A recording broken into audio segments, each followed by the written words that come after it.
The perpetual grey of London had always been Harry Potter's default setting. 5 years after the Battle of Hogwarts, after the dust had settled and the memorials had been built, the vibrancy of triumph had long faded, replaced by the dull ache of a life lived by proxy. He stood by the window of his small, nondescript flat in Islington, a lukewarm mug of tea clutched in his hands, watching the ceaseless drizzle blur the city lights. He was an auror, a celebrated one, even. His office, 2 floors up from the Minister of Magic's in a newly reconstructed ministry, was a testament to his status. But the job itself was a parade of drudgery, chasing dark artifact dealers, mediating disputes between pure-blood families, and the occasional, truly soul-numbing paperwork for interspecies relations. Each triumph, each solved case, felt less like a victory and more like another brick laid in a wall he couldn't see over. The boy who lived. The man who conquered. The titles hung around his neck like heavy, gilded chains. They defined him, yet they left him hollow. He'd saved the world, but what was left for him to do with his own life? Hermione was excelling in magical law enforcement. Ron was thriving at Weasley's Wizard Wheezes, married to Hermione, their lives full of purpose and joy. Even Ginny, whose fierce spirit he'd once admired above all else, was building a spectacular career as a professional Quidditch player. Harry, however, felt stuck, adrift in a sea of accomplishments that weren't truly his own. He was the sword, forged for one specific battle, and now he was sheathed, gathering dust. He sighed, running a hand through his perpetually messy black hair. The scar on his forehead, a faint jagged lightning bolt, twinged with phantom pain as it sometimes did when he dwelled too long on the past. Voldemort was gone. His parents were gone. Sirius. Remus. Tonks. So many ghosts crowded his small flat, even when he was alone. A sudden, blinding flash of emerald light ripped through the overcast sky, brighter than any storm Harry had ever witnessed. It wasn't lightning. It was too sustained, too focused. It streaked across the heavens with impossible speed, leaving a green afterimage burned into his retina. A split second later, a sound followed, a terrifying, earth-shaking boom that rattled the foundations of his building and sent a cascade of tea slopping over his hand. Harry dropped the mug, his aura instincts, rusty from disuse, flaring to life. He wasn't thinking about paperwork or interspecies relations anymore. This was different. Not like any magical phenomenon he'd ever encountered. It felt alien. He scrambled for his wand, the holly and phoenix feather feeling suddenly inadequate against the sheer, unidentifiable force that had just impacted somewhere nearby. Lumos, he muttered, though the spell was hardly necessary as he flung open his door and half-stumbled into the street. Panic was already spreading, car alarms wailing, shouts echoing through the narrow alleyways. The stench of ozone and something metallic, unlike anything he'd ever smelt, filled the air. He looked up, following the faint trail of green light fading into the distance, and then down, towards a smoking crater that had appeared in a small, municipal park a few blocks away. The park where Mrs. Fig walked her measles. The park where he sometimes ate lunch anonymously. No time to operate. The sheer force of the impact could have broken the local warding, but he couldn't risk it. He sprinted, pushing past bewildered muggles, his heart pounding a frantic rhythm against his ribs. The fear was cold and sharp, an old, familiar friend. It reminded him of Hogwarts, of the final battle, and for a fleeting moment, he felt a spark of his old self, the one who faced danger head-on, without hesitation. The crater was a jagged wound in the earth, 50 feet wide, still smoking. The grass was vaporized, the trees on the periphery blasted into splinters. At its center lay a vessel, or what was left of one. It was sleek, impossibly angular, crafted from a material that shimmered with an iridescent, almost organic green. One side was sheared away, molten and sparking. This was no Muggle plane crash, nor was it a rogue enchanted vehicle. This was something else entirely. Something from beyond. Harry cautiously approached the edge of the crater, wand raised. "Hello," he called out, his voice a little hoarse. "Anyone there?" A faint groan answered him, weak and guttural. He slid down the embankment, ignoring the crumbling earth and the heat radiating from the wreckage. Through a jagged tear in the ship's hull, he saw a figure. It was slumped against a console, clearly dying. Its skin was a mottled green, leathery and scarred. Its eyes, large, black, and filled with a desperate intelligence, blinked slowly.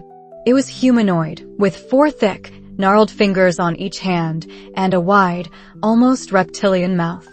Blood, a viscous, dark blue, pulsed from a grievous wound in its side. You are of Earth, the creature rasped, its voice a surprising baritone, thick with pain. The words were perfectly understandable, despite its alien appearance. Harry Gapled. Universal translation? Impossible. I am Harry Potter. Are you hurt? He asked, feeling absurd. Of course it was hurt.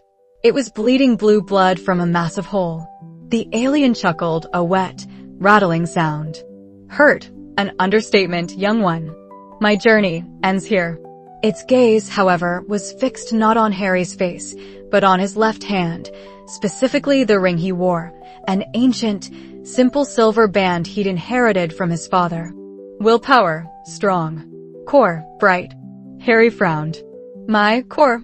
He instinctively knew it was referring to his magical core, the very wellspring of his abilities. The alien tried to lift a hand, but it fell back, shaking. The core needs protection. The light fades. Its eyes, filled with an ancient weariness, suddenly snapped to Harry's face, sharp and urgent. You, destined. No choice. Before Harry could process the bizarre declaration, the alien's remaining good hand clamped onto a small device embedded in its chest. With a final, labored gasp, it ripped the device free. It was a ring unlike any Harry had ever seen.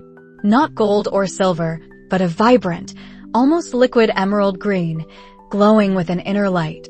It hummed with a power that made the hairs on Harry's arms stand on end, a force so potent it made his wand feel like a child's toy.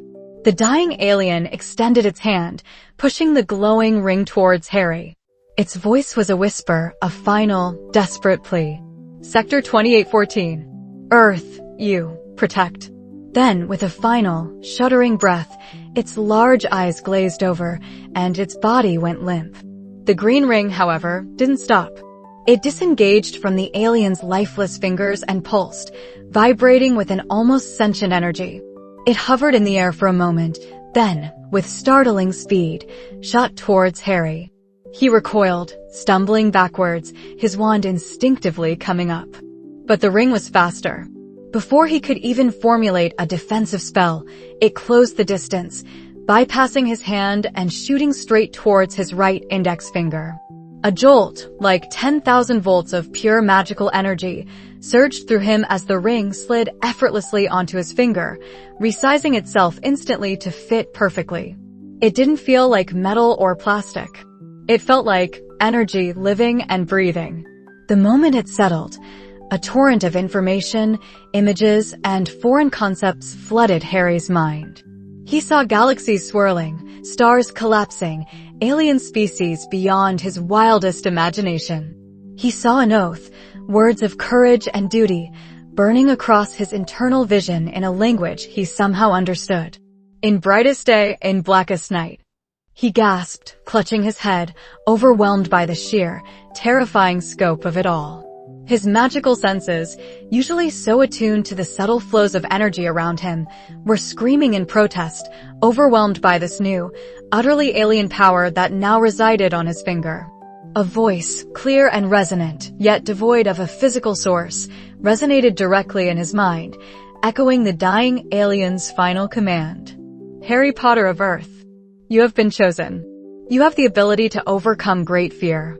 Welcome to the Green Lantern Corps. The world, which had already been gray and familiar, had just shattered. And Harry, the boy who lived, had just been plunged into a reality far stranger, far more terrifying, and infinitely more demanding than any prophecy had ever dared to foretell. He looked down at the glowing emerald ring on his finger, its light illuminating the horror in his eyes, and knew, with a chilling certainty, that his life was irrevocably over. His old life, anyway. The universe, it seemed, had other plans. And he, Harry Potter, had just been drafted. The emerald light pulsed around Harry's hand, a living heartbeat against his skin. The immediate aftermath of the alien's death was a blur of frantic energy, adrenaline, and a creeping sense of surreal dread. He was still kneeling beside the dying being's crater, the ring a tight, alien presence on his finger, when it had spoken. Or rather, thought to him. Sector 2814. Earth, protection, willpower.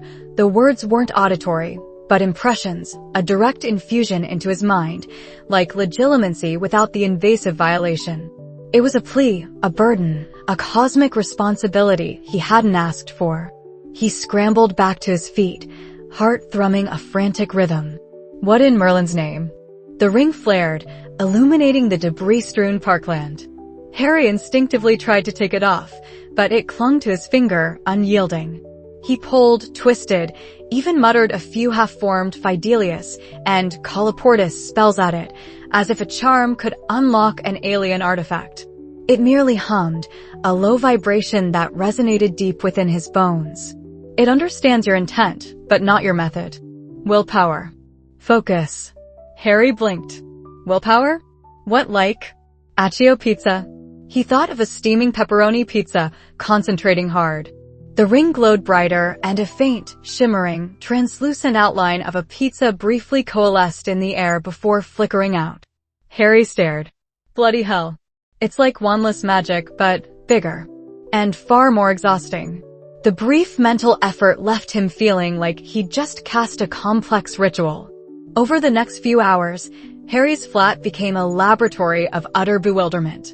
He tried flying, only to manage a jerky levitation a few feet off the floor before bumping ungracefully into his ceiling. He attempted a force field, succeeding only in creating a shimmering, slightly concave bubble around his head that made breathing difficult. Constructs were the trickiest. He could manage vague, green forms, a shaky chair, a wobbly mug, but they always dissolved after a second or two, leaving him frustrated and drained. This is impossible, he muttered, rubbing his temples. The ring pulsed faintly, as if chiding him. Suddenly, a blinding emerald light erupted from the ring. Harry braced himself, half expecting to be incinerated. Instead, the light coalesced into a shimmering, distorted image in the air before him. A massive, powerfully built alien, resembling an enormous, green-skinned rhino man, with piercing yellow eyes and a no-nonsense scowl, stared out at him. All right, Puzzer. So you're the new 2814 recruit, eh? The voice was a gravelly roar, surprisingly articulate, and seemed to vibrate the very air in Harry's flat. Kilowog. You're drill sergeant. And from the looks of that sorry excuse for a construct, you need work. A lot of work. Harry gawked. A Puzzer? And a drill sergeant? What in the bloody cosmos is going on? No time for pleasantries, Puzzer. The ring chose you. That means you got willpower in there somewhere, even if you're currently manifesting a mental mess. Now, you need training. And a lot of it. Kilowog's image flickered, then stabilized. I'm detecting some unusual energy signatures in your sector. Unrelated to your core magic, but potent. We need to get you up to speed, fast. Before Harry could object, the ring flared again, and the world dissolved into a dizzying streak of stars. He felt a sickening lurch, a sensation far more disorienting than any apparition, and then he was standing in a vast, empty expanse, the earth a marble-like sphere receding rapidly behind him. All right, Puzzer. First lesson. Space is big. You're small. Get used to it. Kilowog's voice boomed directly into his mind. Now, listen up. The ring is a tool. Your mind is the forge. Your willpower is the fuel. Think it. Build it. Make it real. Start with a shield. Protect yourself from nothing. Focus. Harry tried. He pictured a sturdy, impenetrable dome. The ring pulsed. A faint green shimmer appeared around him, then vanished. Pathetic. That wouldn't stop a gnat. Try again. More conviction. More will. Kilowog's mental voice was relentless. Hours, or what felt like hours, passed. Harry tried again and again. He shielded himself, only for the constructs to flicker and die. He tried flying, zipping erratically through the void like a bewildered moth. Kilowog, who wasn't physically present but seemed to be observing and communicating through the ring, offered gruff corrections and sarcastic encouragement. "You're not doing magic anymore, Puzzer. This isn't about incantations and Latin. This is pure thought. Pure force of will," Kilowog bellowed. "What do you want to protect? What do you believe in? Put that into the construct." Harry thought of Hermione, of Ron, of Ginny, of Hogwarts, of every innocent life he'd fought for. He focused, channeling that fierce, desperate protectiveness. This time, the shield held. It glowed a vibrant emerald, solid and unyielding, even as Kilowog subjected it to a simulated energy blast that rattled Harry to his core. Better. Much better. Now, a simple construct. Something useful. A hammer. Strong. Unbreakable. Harry pictured Mjolnir. Then, with a flash of insight, an anvil. He needed something solid, unwavering. A massive, glowing green anvil solidified before him, hovering in the void. It vibrated with power. "Ooh, an anvil. Not bad, Puzzer. Got some weight to it. There's potential in you yet." Kilowog's approval was grudging, but Harry felt a flicker of pride. He was slowly, painfully getting the hang of it. After what felt like days of intense, mind-numbing training, Harry was abruptly back in his flat, sweating and exhausted, the ring still thrumming. "Kilowog, get some rest, Puzzer. More training tomorrow. And I want you to connect with one of your local experts. Your planet has some unusually high-grade scientific minds. Find them. Get intel. We need to understand your sector. Some odd energy readings are popping up. Fear-based. And I don't like it." "Fear-based?" Harry frowned. He was an expert on fear. He knew its taste, its chill, its suffocating embrace. The next day, following Kilowog's vague instructions about unusually high-grade scientific minds, Harry found himself in a remarkably bland, yet high-tech, office building near the British Museum. His destination, Dr. Lena Sharma, a renowned astrophysicist whose papers on dark matter and exoplanetary atmospheres had recently garnered international attention. He found her in a lab that looked like something out of a sci-fi movie, holographic displays dancing with complex algorithms and star charts. Dr. Sharma was a woman of sharp angles and even sharper intellect, with closely cropped black hair and eyes that missed nothing. She looked up from a swirling galaxy simulation as Harry, still feeling ridiculously out of place, approached. "Can I help you?" Her voice was crisp, tinged with a faint, weary cynicism. "Unless you're here to explain why my long-range sensors picked up an inexplicable, localized space-time distortion event over Hyde Park last night, I'm afraid I'm quite busy." Harry froze. "Actually, Dr. Sharma, I think I might be able to help with that." He extended his hand, the ring glowing faintly under his sleeve. "Harry Potter." Lena's eyebrows rose. Her gaze sharpened, flicking from his face to his hand, then back to his eyes. "Harry Potter. The famous, well, everything. And you're telling me you caused a space-time distortion? Are you a magician, or just exceptionally clumsy with experimental physics equipment?" There was a hint of dry amusement in her tone, but also a deep, scientific curiosity. A bit of both, perhaps, Harry admitted, pulling up his sleeve to reveal the emerald ring. "This is new. And it's alien." Lena stared at the ring, then at him, a myriad of complex emotions flitting across her face, skepticism, fascination, disbelief, and finally, a grudging acceptance of the utterly absurd. "Alien. Right. And here I thought the biggest mystery was why my coffee machine keeps breaking down." She took a step closer, her eyes glittering with analytical fervor. "May I?" Harry nodded, and Lena carefully, almost reverently, reached out. She didn't touch the ring itself, but hovered a hand near it, observing the faint energy signature with a handheld device. "The energy output, it's off the charts.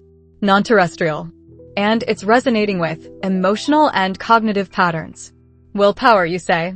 Harry explained, haltingly at first, then with more confidence, about the alien, the ring, Kilowog, and the Green Lantern Corps. Lena listened, interrupting only with precise, incisive questions. She wasn't fazed by the concept of aliens. She was a scientist of the cosmos, after all. What intrigued her was the mechanism. So, it's a form of psychokinetic energy manipulation, amplified and focused by this construct, she mused, tapping a stylus against her chin. And it's powered by belief. Fascinating. And highly illogical, in a beautiful, quantum mechanics kind of way. She agreed to help. It's either a cosmic hoax or the most significant discovery in human history, she stated, a rare smile gracing her lips. And I have a terrible addiction to significant discoveries. Over the next few days, Lena became Harry's scientific lifeline. She helped him understand the astrophysics of space travel, the theoretical mechanics of energy constructs, and the implications of a galactic police force. While Kilowog barked orders and demanded raw willpower, Lena provided the intellectual framework, helping Harry bridge the gap between his intuitive magic and the ring's complex alien technology. Meanwhile, Kilowog's warnings about fear-based energy readings started to manifest. Harry, walking through London with Lena, felt at first a subtle undercurrent of unease, a pervasive anxiety that hadn't been there before. People seemed quicker to anger, their eyes starting nervously. News channels reported an inexplicable surge in petty crimes and domestic disputes. Psychologists spoke of a collective malaise. Lena's instruments, which she discreetly turned towards scanning for unusual cosmic phenomena, began to register a low-level, ubiquitous energy signature. It's not just localized anymore, Harry, she said, showing him a swirling, red-orange cloud on her monitor. It's covering the entire planet. And it's feeding on ambient emotional energy, specifically fear. Harry's stomach twisted. He knew this feeling. It was subtle now, a whisper compared to the scream he remembered, but it was growing. He'd faced it before, in the form of dementors, creatures that fed on despair. This felt bigger, more primal. Kilowog's mental message burst through. Puzzer, the readings are escalating. We've got a full-blown fear contagion developing on your planet. This is beyond ambient. Something is actively generating it. Harry felt a chill that had nothing to do with the cool London air. He looked at Lena, her face etched with concern. What does that mean, Kilowog? What's generating it? A heavy silence followed. Then, Kilowog's voice, stripped of its usual gruffness, was laced with an ancient, weary dread. It means, Puzzer, that the legends are true. The fear entity, Parallax, it's awake. And it's found your world. The green ring on Harry's finger pulsed ominously, a stark beacon against the growing shadow of fear that was beginning to engulf Earth. His past, his trauma, his deepest fears, they were not just dormant memories. They were a beacon, and something terrible had answered its call. The air in Harry's small London flat hummed with a different kind of energy these days. Not the familiar crackle of latent magic, but the steady thrum of the emerald ring on his finger, a constant, almost demanding presence. 5 weeks since the crash, 5 weeks since his life had truly, irrevocably derailed.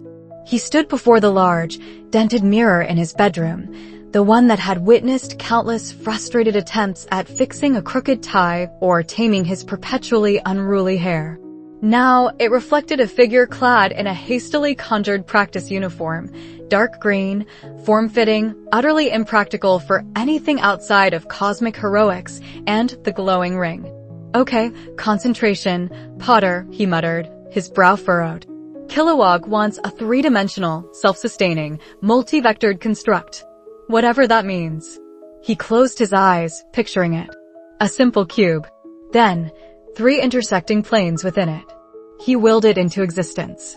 A shimmer of green light, a flicker, and a wobbly, malformed hexahedron appeared, instantly collapsing into a shower of sparks.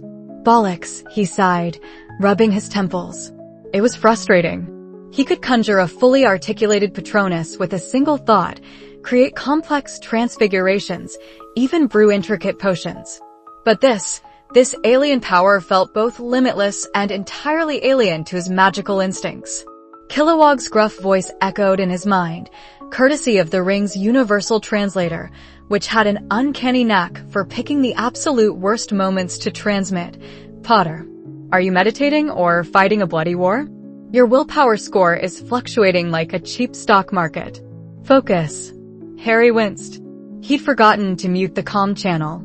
Just practicing, Kilowog, he mumbled, projecting the thought back. Practice like your life depends on it, puzzer. Because one day it will. And if you're still making wobbly jelly cubes, you'll be space dust. Harry exhaled slowly, focusing. Kilowog was right. Lena, Dr. Sharma, had shown him astronomical projections of something vast and terrible approaching Earth, a swirling nebulous mass that seemed to distort the very fabric of space-time. She called it a gravitational anomaly, but the fear it instilled was palpable, even across light years. His instincts, honed by years of fighting dark wizards, screamed threat. Right, he said, opening his eyes. New approach. He thought of the Elder Wand, how it had become an extension of his will, not just a tool. He thought of his magic, not as a separate entity, but as an intrinsic part of him. The energy in his core, the boundless wellspring of his being. He would channel that into the ring. He extended his hand, not just with his physical arm, but with his very intent, his magical core vibrating. He imagined the magic flowing through his veins, out his finger, and into the ring, not just alongside it. He envisioned the cube again, but this time, he saw it not just as light, but as pure, unbreakable intent. A soft emerald glow, then a crisp snap. A perfect, emerald green cube, sharp-edged and stable, materialized before him. Inside, 3 intricate, intersecting planes pulsed gently. It didn't wobble. It didn't flicker. It was solid. Harry stared, a slow smile spreading across his face. Bloody brilliant. Better, Kilowog's voice rumbled, a hint of grudging approval. Still flimsy. Now hold it for 97 Earth minutes. Your last record was 22. Harry's smile faltered. This was going to be a long day. The alarm blared 2 hours later, not the aggressive, digital squawk of the ring, but a frantic series of alerts from Lena Sharma. Her face, usually calm and analytical, was etched with concern when it materialized in Harry's field of vision via the ring's comms. Harry, it's London. Massive spikes in brainwave activity, extreme anxiety, localized terror incidents across multiple districts. It's happening again, but worse than last time. Last time had been a subtle undercurrent, a vague sense of unease that had settled over the city like a suffocating blanket. This sounded different. On my way, Harry replied, abandoning his cube. He burst through the flat's window, shield construct forming automatically around him to protect the glass, and launched himself into the cloudy London sky. Below, the city was in chaos. Not the outward chaos of explosions or riots, but a pervasive, internal kind of madness. People were screaming, running blindly, collapsing into catatonic fear. A bus swerved erratically, its driver seemingly paralyzed by terror. A woman on the pavement clawed at her own face, shrieking at something only she could see. Harry felt it too, a cold tendril of dread that sought to twine around his heart, reminding him of the Dementors, of Voldemort's triumphant cackle, of the countless graves left by the war. He pushed it back, focusing on the ring, on the sheer will to protect. He plunged towards the most concentrated epicenter of the disturbance, a bustling market in Borough. The usually vibrant stalls were overturned, produce scattered, and the air thrummed with raw, unfiltered terror. People writhed on the ground, pointing at empty spaces, whispering about shadows, about their deepest, most personal fears given form. A young mother clutched her child, both screaming, as a shimmering, ephemeral form coalesced before them, a giant, 8-legged abomination with far too many eyes. Harry's gut clenched. Spiders. A common fear, and one that looked horrifically real through the prism of this insidious energy. Hold on, Harry yelled, swooping down. He conjured a large, green net, intending to trap the construct. But as the net closed around the translucent horror, it passed through like smoke, merely distorting for a moment before reforming, now even larger, its fangs dripping with spectral venom. The fear emanating from the crowd intensified, feeding the entity.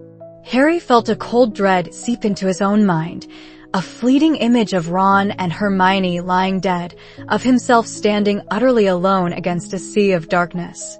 He flinched, and his concentration wavered. The net dissolved. Potter, get a grip. What are you doing? Kilowog's roar ripped through his thoughts. That thing feeds on fear. Your fear makes it stronger. Harry grit his teeth. He knew that. He'd lived it. Dementors. The very air had grown cold. But this wasn't just cold. It was a psychological assault, twisting reality, turning abstract fears into tangible nightmares. He tried a force field, a solid emerald dome around the mother and child. The spider thing slammed into it, and for a terrifying second, Harry saw cracks appear in the green energy. Not physical cracks, but psychic ones, as if the entity's fear power was eroding his willpower directly. He stumbled back, shaking his head, fighting the overwhelming sensation of being utterly helpless. No, not helpless. He remembered the Patronus. Not just a shield, but a projection of pure, unadulterated hope and will. This wasn't just about making a strong construct, it was about the emotional intent behind it. He closed his eyes for a split second, cutting out the terrifying sights, the screams. He pushed past the immediate fear, past the intrusive memories. He reached deep, deeper than he ever had with the ring, to the core of his being, where his magic resided, vibrant and defiant. He thought of beating Voldemort, not just the killing curse, but the sheer, bloody-minded will to survive, to protect, to fight. He thought of those he'd saved, of the world he wanted to make better. He thought of his friends, alive, thriving. His eyes snapped open. The emerald light on his finger flared, not just bright, but radiant, tinged with a subtle, internal golden glow, like a magical fire burning within the green. He didn't make a net. He didn't make a shield. He projected a form born of his deepest defiance, a magnificent stag, formed of shimmering emerald and pure, defiant light, its antlers spreading wide, a beacon of resolute courage. The stag charged, not with brute force, but with an overwhelming surge of positive will. The spider construct shrieked, a sound that was more sensation than noise, and recoiled, dissolving instantly as the stag passed through it. The dread in the air dissipated, replaced by a sudden, jarring calm. The mother and child blinked, their terror fading, confused. The general panic in the market began to recede, like a tide going out. Harry gasped, the effort leaving him breathless, his arm trembling. The stag construct faded slowly, but the golden-green glow around his hand lingered for a moment, then settled back into the ring's usual emerald hum. What was that, Potter? Kilowog's voice was uncharacteristically stunned. That wasn't a standard construct. It was infused. Harry didn't answer immediately. He was still trying to process it himself. It felt like he'd cast a Patronus with the ring. Or rather, he'd used the magic that powered his Patronus to fuel the ring. Synergy. He'd finally done it. A moment later, Kilowog materialized beside him, his massive, porcine form a stark contrast to the human chaos around them. He scanned the clearing market, his small eyes narrowed. You okay, Puzzer? Kilowog rumbled, a gruff concern in his voice. Harry nodded, still catching his breath. Yeah, I channeled it. My magic. Into the ring. Kilowog grunted, stomping a large foot, which created a small crater in the paved market square. Magic, schmagic. It was pure, unadulterated willpower. But there was something else. A purity to it. A defiance. It burned through that fear like a plasma cutter through thin steel. He looked up at the sky, his expression darkening. This was just a probe. A test. It knows you're here, Potter. It tasted you. Tasted your fear. And now it's tasted your defiance. It'll be back. What is it? Harry asked, the question heavy with dread. Lena's seeing something huge. What are we dealing with? Kilowog sighed, a sound like grinding rocks. All right, Runt. It's time you knew the real stakes. That gravitational anomaly Lena is tracking, that's not just a storm front. That's Parallax. The name hung in the air, heavy and ancient. Parallax is not a being in the traditional sense, Kilowog continued, his voice grim. It is fear itself. A primordial entity, older than stars, born from the very first spark of dread in the universe. It is the living embodiment of terror, and it exists to feed. to consume the fear of sentient beings until there is nothing left but absolute despair, leaving worlds barren and silent. Harry felt a cold knot tighten in his stomach. An entity made of fear? Like Dementors. A Dementor is a puddle to Parallax's ocean, Potter, Kilowog said starkly. It attaches itself to worlds, to populations, to individuals with deep-seated trauma and residual emotional energy. And Earth, he paused, his gaze sweeping over the recovering Londoners, their faces still pale. Earth is a beacon. Your planet has seen an unimaginable amount of suffering, wars beyond counting, and that last magical war you fought? The one against your Dark Lord? It was a feast. A siren call across the cosmos. He turned back to Harry, his eyes unblinking. Parallax is drawn to Earth like a starving beast to a fresh kill. It wants to consume every ounce of fear your world has to offer, and then it will move on, leaving behind a husk. And you, Potter, Kilowog pointed a massive finger at Harry, with your history, your trauma, your connection to that deep well of fear and pain, you are its prime target. The biggest, juiciest meal it could hope for. Harry stared at the recovering market, at the people slowly coming back to themselves, unaware of the cosmic horror now bearing down upon their world. He thought of his own nightmares, the faces of the dead, the chill of Azkaban. He was a magnet for this thing. So, what do we do? Harry asked, his voice low, but steady. The fear was there, a dull ache beneath his resolve, but so was the memory of the defiant stag, of the boundless will he'd discovered. Kilowog's expression hardened. We fight, Puzzer. But you're going to need to learn, and fast. Because if you fail, Earth won't just be afraid. It will cease to be. The void between stars was not a peaceful dark, Harry discovered. It was a swirling tapestry of nebulae, distant suns exploding in slow motion, and the faint, ghostly trails of countless journeys. He flew alongside Kilowog, the gruff Pavogian's massive form a steady presence beside him. The ring's protective aura hummed, translating the alien's growled instructions, filtering out the vacuum's chill and the cosmic radiation. Think of it as jumping through a series of connected pockets, Puzzer, Kilowog explained, the words surprisingly gentle despite his tone, as they navigated a shimmering, rainbow-hued tunnel of light. The core maintains these jump lanes. Faster than light, but takes some getting used to. Try not to puke. Harry felt a peculiar lurch, not of motion sickness, but of displacement. The sheer scale of it all was dizzying. London, his flat, even Earth itself, seemed an impossibly small, fragile speck in the rearview mirror of his mind. He glanced at the swirling colors outside, wondering if Lena was looking at the stars tonight, theorizing about what lay beyond. He missed her grounded presence already. Their destination was Xylos Prime, a world nestled deep in Sector 2814, historically known for its vibrant crystalline ecosystems and the contemplative, empathic Xylosian people. Now, according to the distress beacon, it was a world gripped by an unprecedented terror. The moment they dropped out of hyperspace, the joy of cosmic travel evaporated.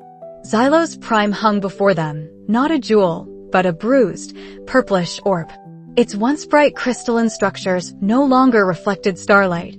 They pulsed with a sickly, internal luminescence. The air, even through the ring's filter, felt heavy, thick with an almost palpable despair. Harry felt a sudden, inexplicable shiver race down his spine. It was a cold dread, deeper than anything Voldemort had ever inspired, because it felt universal. Hold tight, Puzzer, Kilowog rumbled, his voice tight. This ain't gonna be pretty. They descended, passing through a sky choked with unnatural, swirling mists that seemed to writhe with shadowy forms. The ground below was a desolate landscape of shattered crystal forests and cities that lay in silent ruin. No fires burned, no alarms blared, only the pervasive, suffocating silence of absolute terror. Where are the Xylosians? Harry whispered, a knot tightening in his stomach. Kilowog pointed a massive, clawed finger towards a cluster of larger, still intact crystal spires. Sensors show life signs. Faint. Parallax doesn't kill immediately. It feeds. Starves them of hope, leaves them empty husks. As they neared the spires, they finally saw movement. Not the gentle, shimmering Xylosions Harry had seen in core data files, but distorted, skeletal figures, shambling through the ruins. Their normally vibrant crystal skin was dulled, cracked, and their faces were frozen in silent screams. They weren't attacking, just wandering, radiating an overwhelming aura of fear that made Harry's teeth clench. Suddenly, the air shimmered, and a monstrous construct coalesced from the purple mist, a grotesque parody of a Xylosian elder, its multiple eyes weeping black tears, its elongated limbs lashing out with tendrils of pure shadow. It radiated cold dread, aimed squarely at Harry. Harry reacted instinctively, throwing up a shield of emerald light. The shadow tendrils slammed into it, and he felt a mental assault, a wave of his deepest insecurities, the faces of Cedric, Sirius, Remus, Tonks, Dobby, all accusing him, blaming him for their deaths. He faltered, the shield flickering. "Focus, Harry." Kilowog roared, already engaging two more emerging fear constructs with a flurry of powerful emerald punches and hammer-like constructs. "Don't let it get in your head. That's what it wants." Harry gritted his teeth, pushing back against the mental barrage. "It's not real. It's Parallax." He reinforced the shield, making it thicker, trying to imagine the impenetrable wards of Hogwarts. But the fear was insidious, probing, finding every crack in his resolve. He launched a beam of energy, but it passed through the shadowy monster, barely making it flinch. "Physical constructs won't work on illusions, Puzzer," Kilowog yelled, flattening a hulking beast with an emerald wrecking ball. "You need to manifest willpower to dispel it. Pure light." Harry focused, pouring every ounce of his resolve into the beam, shaping it into a spear of pure, unadulterated green light. This time, when it struck the shadowy elder, it caused a ripple, a momentary distortion, but the creature still persisted, its gaze locking onto him, deepening the mental torment. His shield wavered again, and he saw Neville, Ron, Hermione, Ginny, all lying dead at his feet, another consequence of his failure. His heart pounded. He was failing. Again. Just like he'd failed to save so many. The familiar weight of responsibility, the crushing burden of being the boy who lived, settled upon him. He felt the cold touch of despair beginning to seep in. No. A defiant spark ignited within him. He had fought fear his entire life. He had faced the source of fear itself in Dementors. And he knew their weakness. "Kilowog, I need you to cover me," Harry shouted, pouring more power into his faltering shield. "Don't get any crazy ideas, Puzzer." Kilowog grunted, but he shifted, placing himself between Harry and a fresh wave of smaller, scuttling fear creatures. Harry closed his eyes for a split second, taking a deep breath. He could feel his magical core thrumming beneath the surface, responding to the raw emotions, the very tangible fear in the air. This wasn't just a ring problem. This was a Harry Potter problem. He reached for it, that wellspring of power that had saved him countless times. Expecto Patronum. He didn't need a wand. Not really. The magic was in him, always had been. The ring, fueled by his willpower, hummed in resonance. He willed the magic to merge with the emerald energy, to give form to his happiest memories, to manifest his deepest joy and defiance against despair. A blinding flash of silver green erupted from Harry. It wasn't the ethereal stag he was used to, nor a pure emerald construct. It was a magnificent creature forged of both light and magic, its form still deer-like, but shimmering with a strength and luminescence that was unmistakably his, unmistakably both. The stag charged forward, its antlers crackling with emerald energy, its form radiating pure, incandescent warmth. Where the stag passed, the shadows receded. The pervasive chill lifted, replaced by a sudden, almost jarring sense of calm. The shadowy elder, caught in its radiant charge, recoiled with a shriek, its form dissolving into wisps of black smoke that evaporated instantly under the Patronus's light. The oppressive aura of fear around them lessened, replaced by a faint, hopeful warmth. Kilowog paused, one massive fist still glowing emerald, his jaw slack.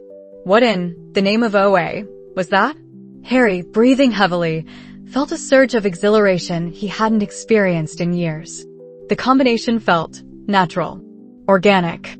The magic had given the ring's light soul, a directed purpose that pure willpower constructs sometimes lacked against such a primal threat. He felt more potent, more himself, than he ever had wielding just one or the other. It's a charm, Harry explained, the words tumbling out, a Patronus. It fights fear directly. With the ring, it's like casting with pure intent, amplified 1,000 times. He grinned, a genuine, wide grin. Think of it as anti-fear energy. Kilowog slowly straightened, his eyes wide. He looked from Harry to the fading silver-green light of the Patronus, then back to Harry. Anti-fear energy, he repeated, a low growl rumbling in his chest. Puzzer, you just did something I ain't never seen in all my cycles with the core. He clapped Harry on the shoulder, a heavy, bone-jarring blow. That's one hell of a trick, kid. But the moment of triumph was fleeting. The calm they'd carved out felt tiny, a fragile bubble in an ocean of dread. From the deepest parts of the planet, a new sensation rippled through them, a cold, crushing weight that felt less like a localized creature and more like the psychic presence of something truly ancient and vast. It was Parallax itself stirring. A collective moan rose from the shattered city below, from the countless disillusions trapped in their silent nightmare. Harry felt a sudden, horrifying vision flash through his mind. Earth, his London, engulfed in this same purple haze, his friends, everyone he cared about, reduced to the same shambling, terrified husks. It's growing stronger, Harry whispered, his exhilaration replaced by a renewed, icy dread. It's not just on Xylos anymore, is it? Kilowog's face hardened. No, this is just a feeding ground. A way station. His eyes, usually filled with stern resolve, held a glint of fear Harry hadn't seen before.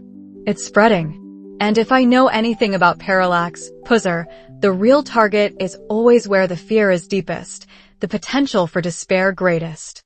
He clenched his massive fist, his emerald aura flaring. It's coming for Earth.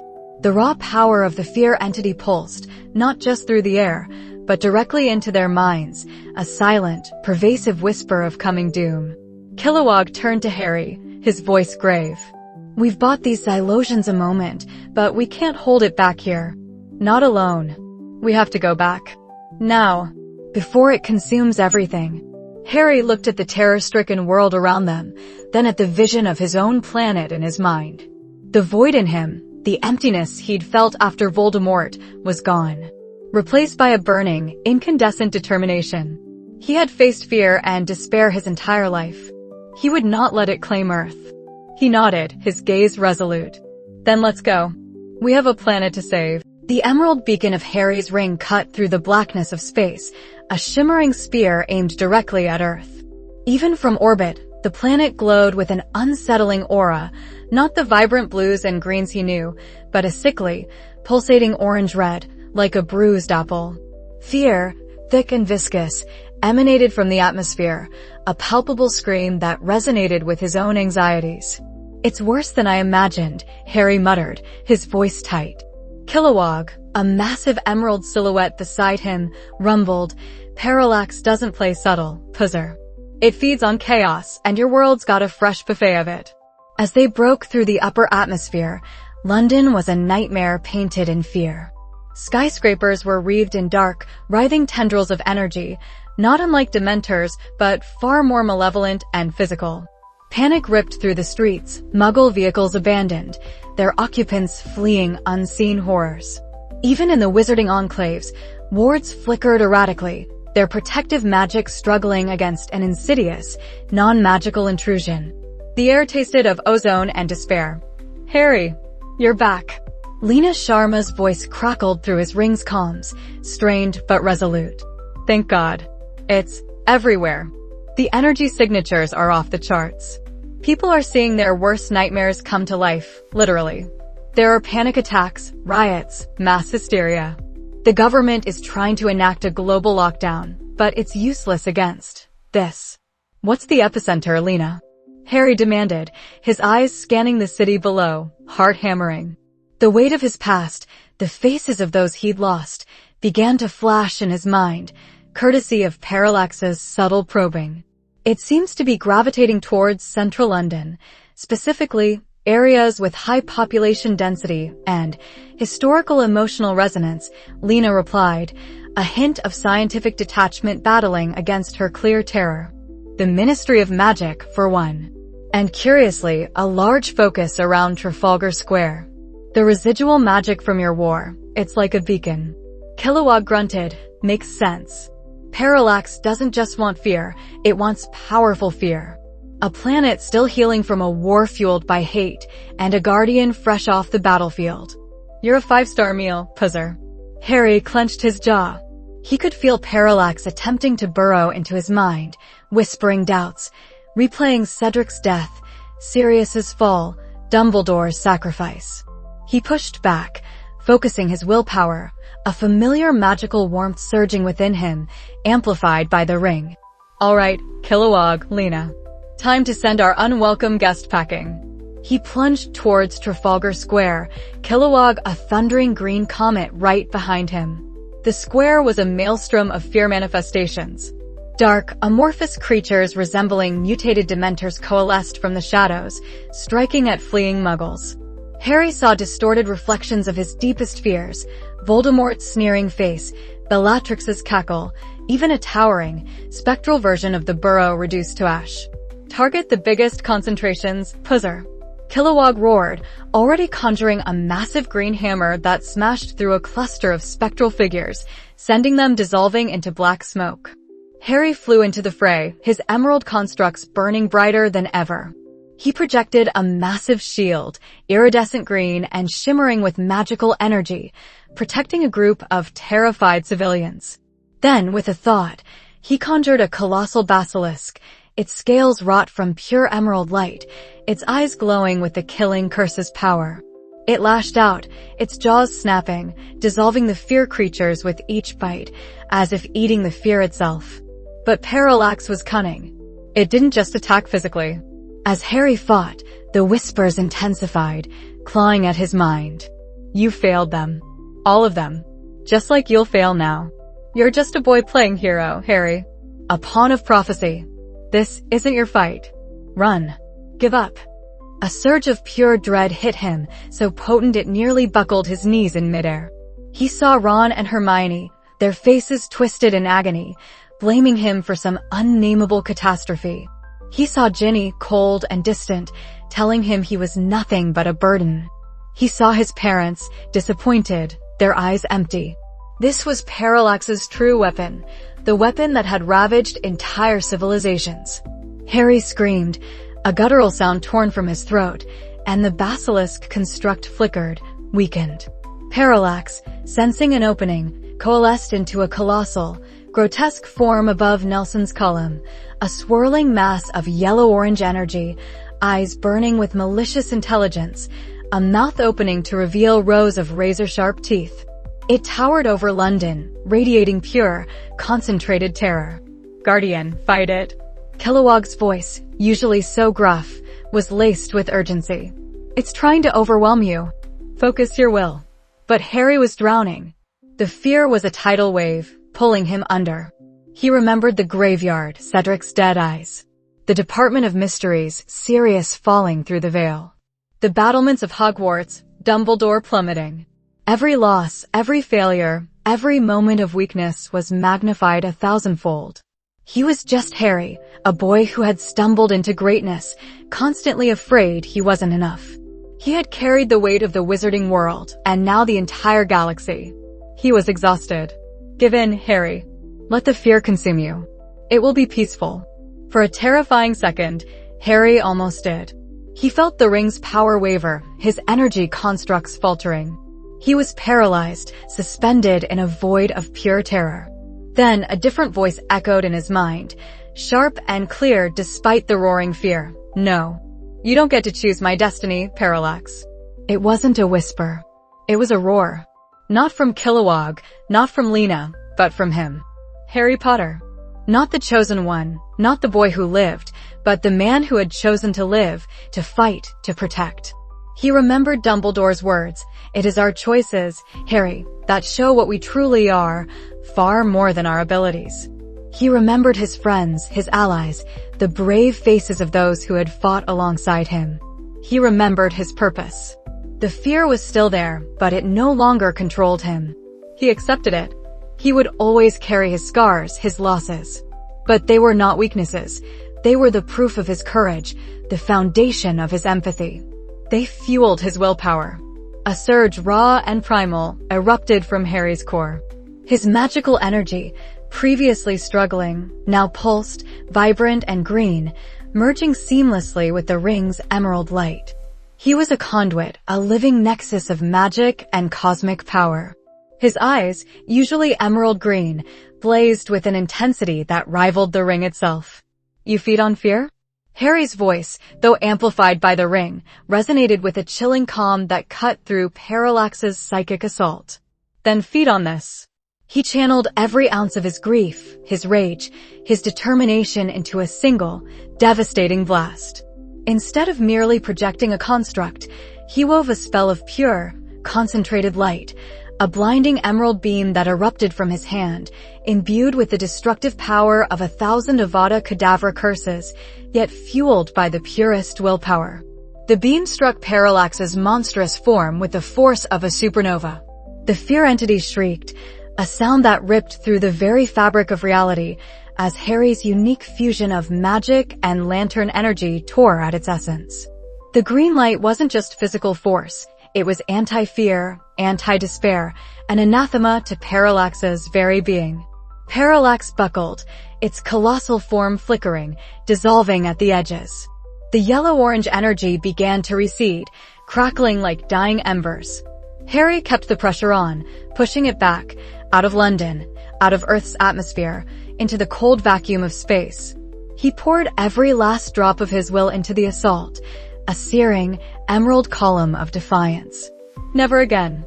Harry roared, his voice echoing across the silent void. With a final, desperate wail that vibrated through the galaxy, Parallax broke, shattering into a million shimmering motes of yellow dust that dispersed into the vast emptiness. It was not destroyed, Harry knew, but it was defeated, wounded, driven back to lick its wounds in the dark corners of the universe. Silence descended upon Earth, broken only by the distant sounds of sirens and the soft hum of Harry's ring. The oppressive orange glow faded, replaced by the familiar blues and greens of home. The fear manifestations dissolved, leaving behind only the evidence of panic and chaos. Kilowog landed beside Harry, his massive form exuding relief. Took you long enough, Puzzer. But that was something else. Never seen a blast like that. Raw magic, wasn't it? Harry nodded, panting, the ring's light still pulsing around him. Every spell I know, every ounce of my magic, focused through the ring. It amplified everything. Lena's voice, now clearer, came through the comms, filled with awe. Harry, the atmospheric energy levels. They're dropping. The fear is dissipating. You did it. Harry looked down at London, now slowly stirring from its nightmare. He saw the devastation, the panic, but also the first signs of recovery, of hope. He wasn't just Harry Potter anymore. He was something more. He felt a profound shift within him, a void that had lingered for years finally filling with a sense of purpose he had never known before. He had faced his greatest fears, and in doing so, he had found his true strength. He raised his hand, the emerald ring glowing brightly. Earth is safe, he stated, his voice ringing with a new authority, a new resolve. For now, Kilowog grinned, a rare sight. Welcome to the core, Guardian. You're going to make a fine lantern. Harry looked out into the starlit expanse, a universe of challenges and wonders awaiting him. Parallax was gone, but the galaxy was vast, and new threats would always emerge. He was ready. This was his choice. This was his destiny. He was Harry Potter, the Emerald Guardian of Earth. And his journey had just truly begun. What unimaginable evils lurked beyond the stars, now aware of Earth's powerful new protector?